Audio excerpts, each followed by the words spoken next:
All right, so welcome back to Van Zee Park. Sunny Van Zee Park today, unlike yesterday. Man, I'll tell you, my boots mostly got dried out. My towel is still wet. I guess I should have thrown it in the wash and dryer instead of hanging it up in front of the wood stove. Uh, my tripod is still apparently damp on the inside because I folded it up and then pulled it back out, and it's got a little dampness on it, but it's not too bad. It's aluminum. I think it's going to be fine. Regardless, it is sunny out today. It's still a little chilly. It's only about 42, 43 degrees as of right now. But we're going to do something just a little different today. I like to spice up the rounds, especially since we keep playing Van Zee quite a bit. Today, when we did the in the bag video, I remember noticing that the Buzzz, which if I recall correctly was a 5501, and the Gauge by Legacy, which is also a 5501, they had the same flight numbers. And I had even commented that I felt like they flew very similar. They fly pretty close to the same. So I thought I'd do today is I thought I'd play around with kind of a one disc challenge round, but do the Buzzz versus the Gauge and see where they come out on top. And so first thing I'm going to do is I'm going to go ahead and flip the Buzzz. If the Buzzz stamp faces up, then the Buzzz is on the tee first. If it's facing down, then Buzzz goes second. And then I'm going to do it classic, who's got the tee box. Whoever wins the hole gets the tee box. So I don't know if you're going to be able to see this on camera, but it looks like the Gauge has the tee box then. And we're going to start there.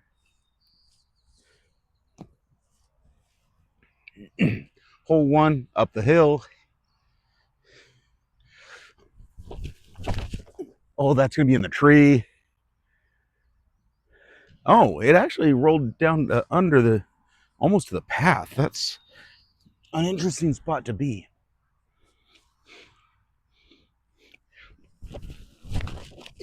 Well, that's going to be a better spot. All right, so today, again, I don't have my bag since I'm just doing the two discs, which means, again, I don't have a counterweight for my tripod. Again, could end up with some interesting shots here. Ooh, I don't like this shot.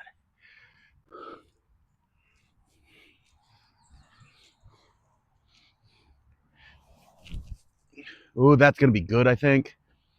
Yeah, that's a tap in. All right, so with how steep the side to side this hill is, without a counterweight for my tripod, could not find a place to set this camera. So I've got it sitting low, dang near on the ground, right next to my lie. You'll see the disc coming into shot. Oh, you need to sit down. Don't roll away. Rolled behind the basket. Might have to putt that. All right, this shouldn't, in theory, be a hard putt for the Buzzz, but I am putting with a Buzzz instead of putting with a putter.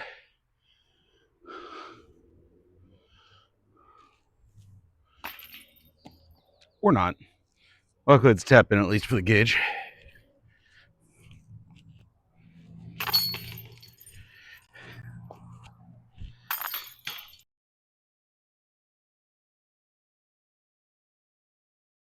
All right, so we're on to hole two. That puts the Buzzz at 1 over and the Gauge at even par. I, of course, need to keep track so that we can make sure we know who's got the tee pad. So the Gauge still has the tee pad. Hole two, 240, something like that. Pretty close straight up there. There is some guardian trees right in front of the basket, though, that you kind of got to get around. I think I'll throw a mid.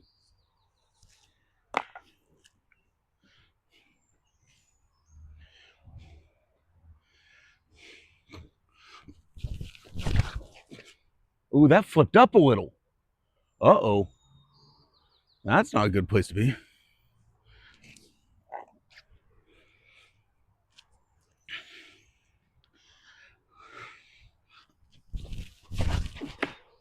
And that's a worse place to be.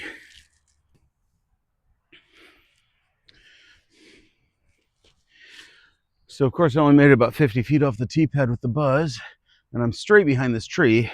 So I'm trying to lean out so that I can hopefully go left of this and then right of that. Well, I went left of both. Gosh, that's bogey at best now. All right, I hope that tripod stays up.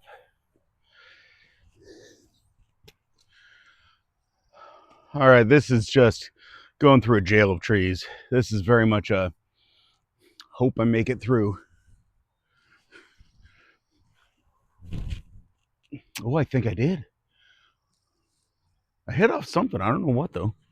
All right, this is not a pretty shot.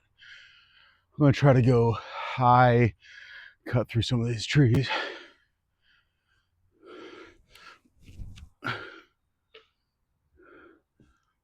I mean, I think that worked.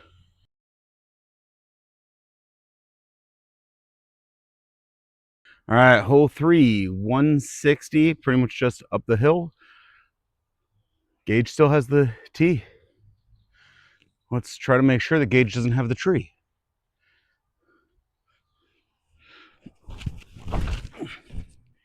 Ooh, if it gets around that, it's gonna be a long putt.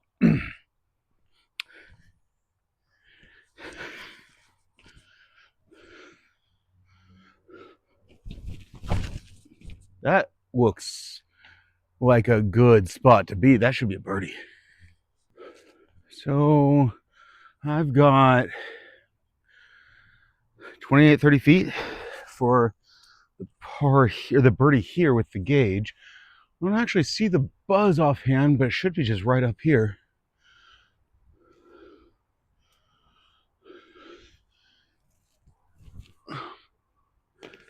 Well, it's a tapping. All right, and it looks like the Buzzz must have rolled a tiny bit because it is 22, 25 feet. I gotta say, for putting, I like the feel of the Gage in my hand a lot better than the Buzzz GT.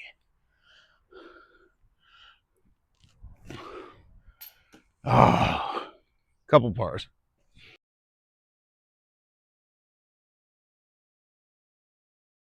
All right, on to hole 4. Again, around 160 feet, a little bit uphill, then a little bit back down on the other side. So I'm going to try to go on this right side gap with both of them.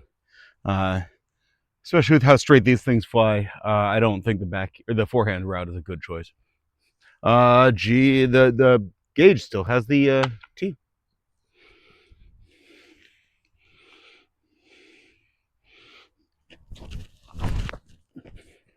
Well, that's definitely not a birdie.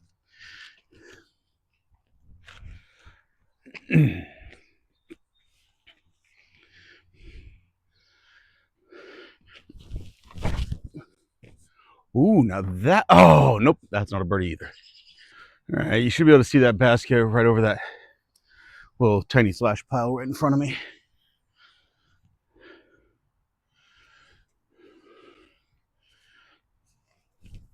That was terrible. All right, I know I'm only on hole 4, but I am starting to notice some differences between these discs. And I'm not saying I like one better than the other, but I'm noticing differences. That looks like basically a tap in on the Gage, so let's see. I need to sink this in order to keep it even. That's a long ways to sink the Buzzz. Oh, nope. In fact, left myself a putt. All right, I need this.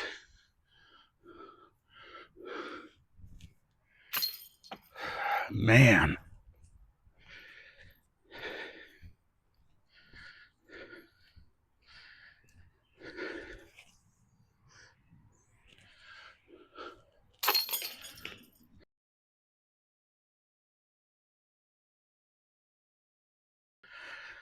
All right, hole 5. If I recall correctly, it's about 140 feet. The tee sign says 155, but I think it was more like 140.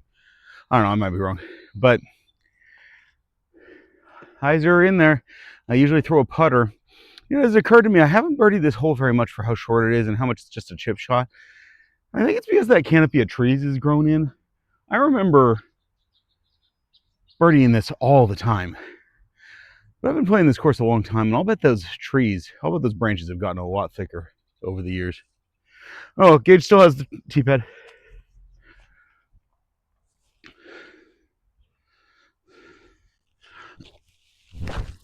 Oh, I don't know if I threw that hard enough. Oh, maybe I did. Nope, that hit a tree branch hard.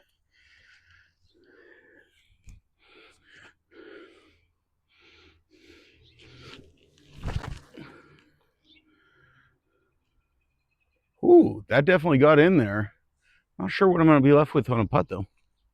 Yeah, so I'm definitely outside the circle for the Gage here.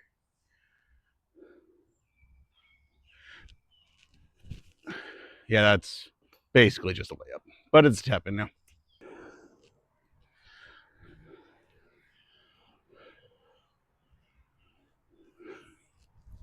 Oh, come on.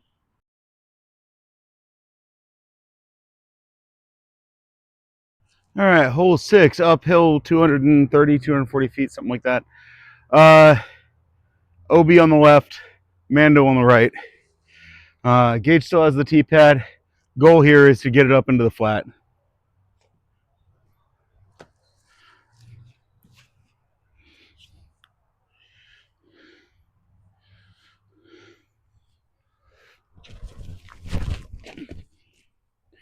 That'll do.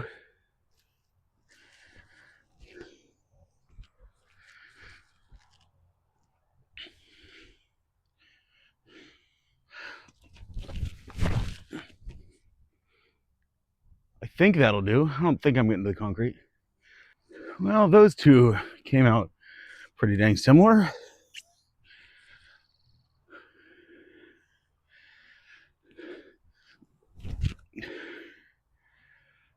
Holy moly, I thought I tossed that in.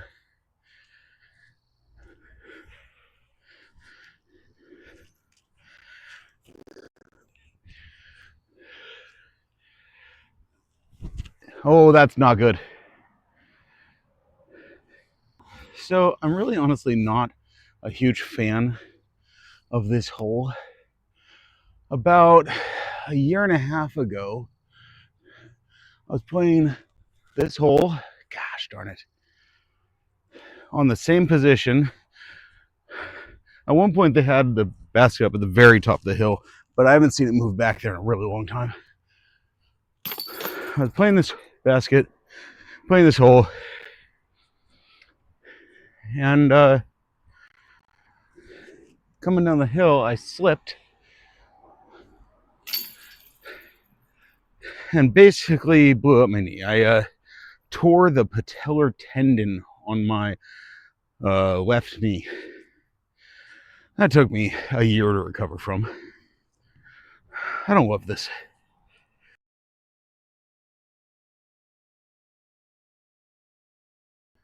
All right, so hole 7, 200 feet or so, side of a hill, rollways, very, very likely. Interestingly, I think I'm 4 over with the Buzzz, and I think I'm even par with the Gage. I think I've thrown a par on every single hole with the Gage so far. Interesting. Which means the Gage started with the tee pad and has not let go of it.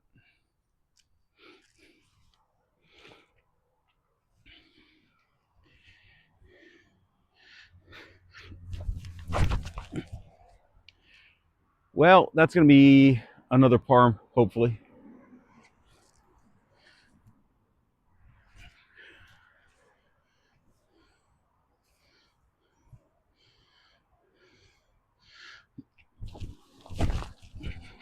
Ooh, that one's going to track down the hill. Hopefully I caught in those branches and will also be a par. I'm not really sure which disc is away. We're going to play this one as away. I'm actually going to try to crash or land it well above the basket because I know it's going to slide down. Basically, kind of put it up there.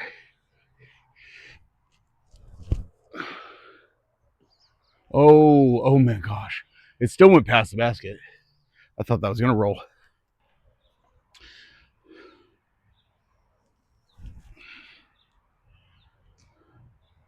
All right, that's 2 tap-ins.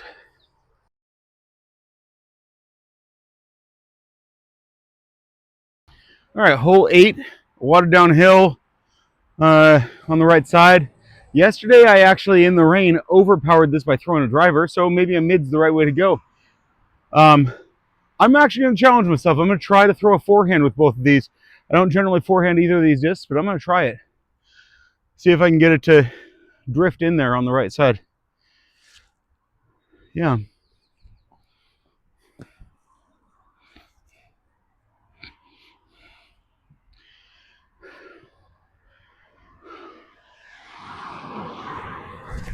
That was terrible.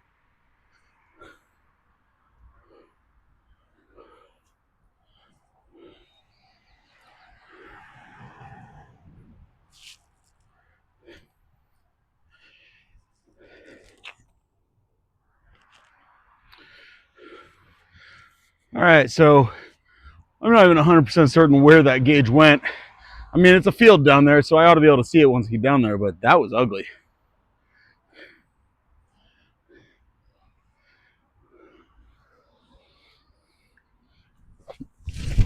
That was, oh, I turned it over still. That was an amazing kick, though. That's a long putt. All right, I left myself. Shoot, this hole's only 130 feet. I think I left myself 120 from here. This thing hit the ground on a roller angle and just rolled 70, 80 feet the wrong direction. So we're going to try to get there.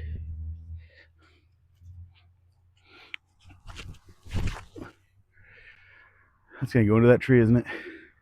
No, it's a really long putt for par. Whew, that's not pretty.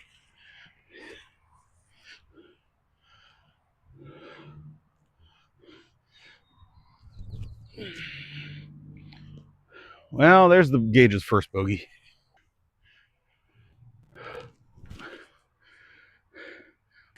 Well, Buzzz didn't do it with a birdie, but I got the tee pad for the last hole.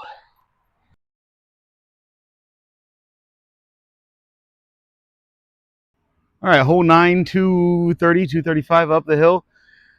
Wide open on the right, a little bit pinched off on the left. Backhand's the obvious throw. Buzzz actually has the tee pad for a change. Yeah, I definitely have some conclusions after this.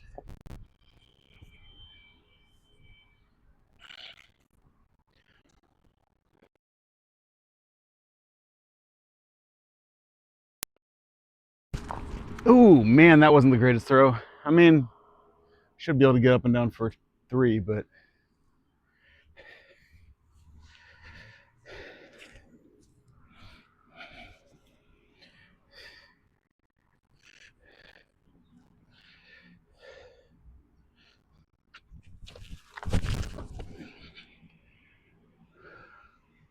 I mean, it's actually further than the Buzzz.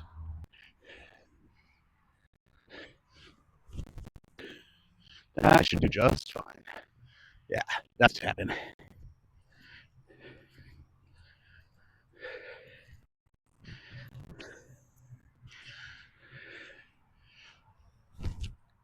Wow, that wasn't as good though. Actually, it's still a pretty easy putt.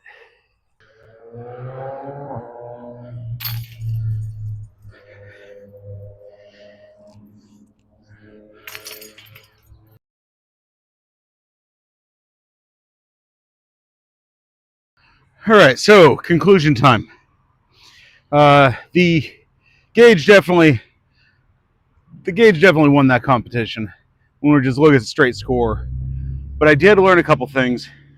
Despite holes like hole 2, where I just threw the Buzzz right into a tree, I like the Buzzz off the tee pad a lot better. I suspect this comes from the fact that it's a lower dome. It just feels better on a power grip. The Gage is way more domey, a little deeper lip. I really like the way the Buzzz throws off the tee pad a lot better.